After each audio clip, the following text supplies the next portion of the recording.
ఖమ్మంలో ప్రభుత్వం కలెక్టర్ గారి ఆధ్వర్యంలో భూదాన్ భూముల స్వాధీనం జరిగిన కార్యక్రమం నిన్న మొన్న జరిగింది. దీని మీద రాజకీయ పక్షాల పట్ల ప్రస్తుత ప్రభుత్వం మీద తీవ్ర వ్యతిరేకత వ్యక్తమైంది ప్రజల్లో కూడా. అసలు ఈ భూదాన్ భూముల పరిస్థితి గురించి జిల్లా కాంగ్రెస్ నాయకులు 24వ డివిజన్ ఖమ్మం కార్పొరేటర్ అయిన కమర్తప్ మురళి గారు పూర్తిగా వివరించారు. వారి యొక్క విలేకరుల సమావేశంలో వాళ్ళు మాట్లాడిన వీడియోలు ఒకసారి ప్రేక్షకులు వినాలని తెలియజేయడం జరిగింది. స్టార్ట్ అయిన తర్వాత మళ్ళీ కోర్టుకి వెళ్ళే వాళ్ళు ఇది రెవెన్యూ పరిధి కాదు, ఇది భూదాన్ బోర్డు అని చెప్పేసి వాళ్ళు ఆపడం జరిగింది. ఆ తర్వాత క్రమంలో అది CCLA భూదాన్ బోర్డు ఎక్నా బోర్డుకి పోయింది. మొన్న రీసెంట్ గా ఈ 4 రెవెన్యూ అయితే, CCLA అయితే, భూదాన్ బోర్డు అయితే, ఎక్నా బోర్డు నలుగురు కలిసి సంయుక్తంగా వాళ్ళందరికీ కూడా నోటీసులు ఇవ్వడం జరిగింది. నోటీసులు అంటించడం జరిగింది. వాళ్ళు కొంతమంది తీసుకోకపోతే అంటించి ఫోటోలు కూడా తీసుకోవడం జరిగింది. అంటే ఒక ప్రాసెస్ ప్రకారంగా జరిగింది. ఇది ఏ మంత్రి గారో, తుమ్మనాశ్వర గారో, లేకపోతే పొంగిరెడ్డి గారో, భట్టి గారో తీసింది కాదు ఇది. మరి అతను కేటీఆర్ గారు వచ్చి ఏమంటారంటే మేము వచ్చిన తర్వాత మళ్ళీ 3 సంవత్సరాలు కట్టిస్తూ ఉంటారు. మరి అప్పుడు ఏం చేశారు? 2023లో మీ మంత్రి పోలు కొట్టించినప్పుడు అప్పుడు కట్టించవచ్చు కదా. అంటే ఇది రాజకీయం చేయాలి. దీన్ని ఖమ్మంలో వచ్చి ఏదో లబ్ధి పొందాలని చూస్తున్నారు. కానీ అసలు వాస్తవంగా దీంట్లో ఇవాళ మంత్రి గారి పాత్ర ఏంటి? ఇవాళ కలెక్టర్ గారు క్లియర్ ఇచ్చారు. ఏమనంటే ఇది మాకు CCLA భూదాన్ బోర్డు నుంచి అదేవిధంగా ఎక్నా బోర్డు నుంచి వచ్చిన ఉత్తర్వుల మేరకి మేము తొలగించామని చెప్పారు. మరి నిన్ననే మరి చాలా మంది అక్కడ ఎట్లా మోసపోయారు. ఇప్పుడే బాధ్యతగా చెప్పారు. వాస్తవంగా జంగారెడ్డిగూడెం నుంచి, కృష్ణా జిల్లా నుంచి, మోతే మండలం నుంచి, అదేవిధంగా మరి ఏన్కూరు, అదేవిధంగా అడిమద్దెలపల్లి ఈ గ్రామాల నుంచి వచ్చారు. ఖమ్మంలో లోకల్ 20 నుంచి 30 మంది కూడా ఖమ్మం నియోజకవర్గం లేరు. అయినా సరే వాళ్ళు పేదవాళ్ళు ఉంటే మా మంత్రి గారు చెప్పారు, కలెక్టర్ గారు చెప్పారు, ఆదేశాలు జారీ చేశారు. ఎవరన్నా పేదవాళ్ళు ఉంటే ఖచ్చితంగా వాళ్ళకి న్యాయం చేయాలి. ఖమ్మం జిల్లా వాళ్ళు ఎవరైనా ఉంటే ఆ జిల్లాలో, ఖమ్మం జిల్లాలో, ఆ మండలంలో, ఆ గ్రామంలో ఖచ్చితంగా పేదవాళ్ళకి న్యాయం చేస్తామని చెప్పి మాట్లాడారు. మరి వీళ్ళు వచ్చి చేసింది ఏంటి? మరి అధికారం ఉన్నప్పుడు అందుబాటులో ఉండరు. అధికారం పోయిన తర్వాత నిన్న వాళ్ళ దగ్గర కింద కూర్చొని ఏదో వాళ్ళ పక్షాన్ని మాట్లాడినట్టుగా మరి 2023లో వాళ్ళ పక్షాన్ని ఎందుకు లేరు, ఇవాళ ఎందుకున్నారు? తుమ్మనాశ్వర గురించి మాట్లాడాలంటే ఆయన గారు 40 సంవత్సరాల జీవితంలో రాజకీయ చరిత్రలో 9 మంది ముఖ్యమంత్రుల దగ్గర పనిచేశారు. మరి 9 మంది ముఖ్యమంత్రితో సమన్వయంతో పేదలకి ఖమ్మం జిల్లా ఓన్లీ ఖమ్మం నగరంలో, ఖమ్మం నియోజకవర్గంలో 10,000 మందికి ఇలా పేదవాళ్ళకి మరి ఇల్లు ఇచ్చిన ఘనత తుమ్మనాశ్వర గారిది. పోయిన గవర్నమెంట్ లో 3,000 డబుల్ బెడ్రూమ్లు తీసుకొచ్చి ఇలా 3,000 డబుల్ బెడ్రూమ్లు అక్కడ వైఎస్ఆర్ నగర్ లో కానీ అక్కడ పక్కన మరి ఎస్ఆర్ గార్డెన్ వెనక కానీ అన్ని ఇవ్వడం జరిగింది.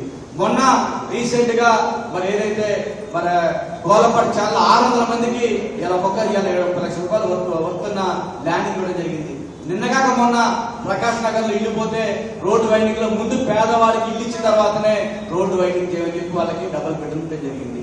ఇలా పాండ్రాపురం అయితే, దానవాయగూడెం అయితే, మరి వికలాంగ్ కాలనీ అయితే, అదేవిధంగా పందేరుపల్లి దగ్గర గాంధీనగర్ అయితే, అదేవిధంగా అగ్రహారం దగ్గర దోసలాపురం మరి ఏదైతే ఉన్నదో అన్ని కాలనీలు కూడా తుమ్మనాశ్వర హయాంలో ఇచ్చింది కాదా?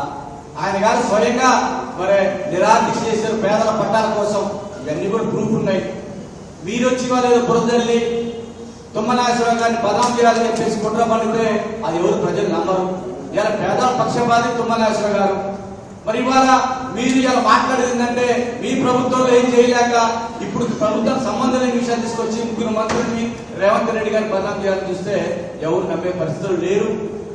ఇలా తుమ్మల గారు మరి ఇలా అభివృద్ధి ధ్యేయంగా ఇలా ఖమ్మంలో ఎక్కడ ఏ మూల ఏది చేసినా కానీ ఇలా తుమ్మల గారు హయాంలో ఈ 2 సంవత్సరాలు కానీ గత 40 సంవత్సరాలు అభివృద్ధి చేసిన మంత్రి తుమ్మల నాగేశ్వర గారు. కానీ ఇవాళ మీరేం చేస్తున్నారు? ఇవాళ చిల్లర రాజకీయాలు చేసి మరి ఇవాళ ఎట్లా చేస్తే మరి బదనాం చేద్దామని ఆలోచనలు ఉన్నారు తప్పితే ఇవన్నీ కాదు. ఒకటే చెప్తున్నాం, ఇవాళ తుమ్మల నాగేశ్వర గారు హయాంలో అభివృద్ధి అయింది. మీరు 59 జీవో తీసుకొచ్చిన ఎవరి కోసం? మీ మిత్రుడు మాజీ మంత్రి పువ్వాడ అజయ్ కుమార్ గారి కోసం 10,000 గజాలని తీసుకొచ్చి దారాదత్తం చేశారు. మరి ఇవాళ ఆ జీవో కింద ఎంతమంది లబ్ధి పొందారు మీ బీఆర్ఎస్ పార్టీలో మీ నాయకులు? అంటే ఇవాళ చరిత్రలో 45 ఏళ్ల చరిత్రలో ఒక గజం కూడా ఆక్రమణ కానీ ఒక చెడ్డ పేరు కానీ తుమ్మనాశ్వర మీద లేదు. పేదల పక్షపాత అలాంటి వ్యక్తిని పట్టుకొని పేదల ఇల్లు కూలగొట్టారు. అది ఏదైనా ప్రాసెస్ ప్రకారం జరిగింది. ఇవాళ వాళ్ళందరికీ కూడా న్యాయం చేయాలని చెప్పేసి తుమ్మల నాగేశ్వరరావు ఆదేశాలు జారీ చేశారు. అదేవిధంగా పొంగిరెడ్డి గారు కానీ బట్టి గారు కానీ ఆల్రెడీ అధికారులు చెప్పడం జరిగింది. కలెక్టర్ గారు కూడా ఇప్పుడు స్క్రీనింగ్ కూడా జరుగుతుంది. 14 మంది ఎంఆర్ఓలు స్క్రీనింగ్ చేస్తున్నారు. ఎవరు ఎక్కడ బయట రాష్ట్రాల నుంచి దూరంగా ఖమ్మం నియోజకవర్గం సంబంధం లేని వాళ్ళు వచ్చి ఇవాళ డబ్బులు ఒక దళారీ వ్యవస్థ ఏర్పడ్డది. ఇవాళ నలుగురి మీద కూడా రిమాండ్ కూడా చేయడం జరిగింది. వాళ్ళు వాస్తవంగా ఇలా మరి ఖానాపురం హవేలీలో పోతే వాళ్ళ మీద ఎంతమంది మీద కేసులు ఉన్నాయి, వాళ్ళ దందా ఏంది, కొంతమంది పార్టీలు మాట్లాడతారు. ఒకప్పుడు అక్కడ ఇల్లీగల్ యాక్టివిటీ జరుగుతుందని చెప్పి పోలీసులు ఫిర్యాదు చేసిన వాళ్ళు ఇవాళ వాళ్ళకి దాని మీద కేసుకొస్తున్నారు. అంటే ఇవాళ ప్రభుత్వం చేసే విధానాల్లో ఏదైనా పారదర్శకంగా ఉంది. కానీ ఎవరైతే పేదవాడు ఉన్నాడో ఖచ్చితంగా న్యాయం చేస్తారు. ఖచ్చితంగా తుమ్మల నాగేశ్వరరావు గారి ఆధ్వర్యంలో ప్రతి పేదవాడికి అక్కడ ఎవరైతే ఉన్నారో దళారీ వ్యవస్థలో లక్షల కోట్ల రూపాయలు చేసుకున్నారు. మరి అలా మరి కేటీఆర్ గురించి మాట్లాడతారు. గతంలో ఆయన గారి ప్రభుత్వంలో ఆయన గారు వర్కింగ్ ప్రెసిడెంట్ ఉన్నప్పుడు మరి ఇక్కడ డబుల్ బెడ్రూమ్లకి డబ్బులు తీసుకొని డబుల్ బెడ్రూమ్ చాలా మంది మహిళలు మోసం చేశారు. దాదాపు 5-6 కోట్ల రూపాయలు వసూలు చేస్తే మరి వాళ్ళకి న్యాయం చేసిన కేటీఆర్ గారిని అడుగుతాను. మరి ఇక మోసపోయింది పేద ప్రజలే కదా, మరి వాళ్ళకి అలా డబుల్ బెడ్రూమ్ చేయొచ్చు కదా. అంటే మాట్లాడితే కేటీఆర్ గారు ఏమంటారు, ఎక్కడ మాట్లాడినా అమ్మకి అన్నం పెట్టాడు, పిన్నమ్మకి గాజులు చేస్తే బంగారు గాజు చేస్తా అంటాడు. అరే నీ గవర్నమెంట్ లో 10 ఏళ్ళు ఉన్నావు, నువ్వు ఏం చేయలేదు. చేయలేదు మంత్రిగా ఉన్నావు. సిరిసిల్లాలో 340 కోట్లు బతుకమ్మ చీర డబ్బులు ఇవ్వలేదు, 290 కోట్లు డబ్బులు ఇవ్వలేదు. మరి చేయలేదు, బీమా చేయలేదు. నీ శాఖలో నువ్వు చేయలేనివి ఇప్పుడు ప్రతిపక్షంలో నువ్వేం చేస్తావని చెప్తాను నేను. ఇవాళ చేసేది మనమే. ఒకటే చెప్తున్నా, లబ్ధిదారులు ఎవరైతే ఉన్నారో ఎవరైతే మొన్న ఇల్లు కోల్పోయిన వాళ్ళు మీరు ఎవరు కూడా మాటలు నమ్మకండి. చేసే ప్రభుత్వం కాంగ్రెస్ ప్రభుత్వమే, చేసేది తుమ్మల నాగేశ్వరరావు గారే.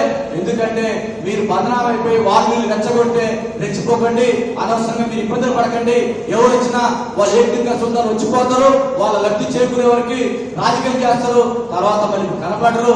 ఇక్కడ ఉండేది లోకల్ తుమ్మల నాగేశ్వరరావు గారు మంత్రిగా ఉన్నారు. మీకు ప్రతి ఒక్కరికి కూడా ఎవరైతే పేదవాడు ఉన్నాడో, ఎవరైతే నిజమైన లబ్ధిదారు ఉన్నో వాళ్ళకి ఖచ్చితంగా తుమ్మల నాగేశ్వరరావు న్యాయం చేస్తారని సందర్భంగా తెలియజేస్తారు. Thank you.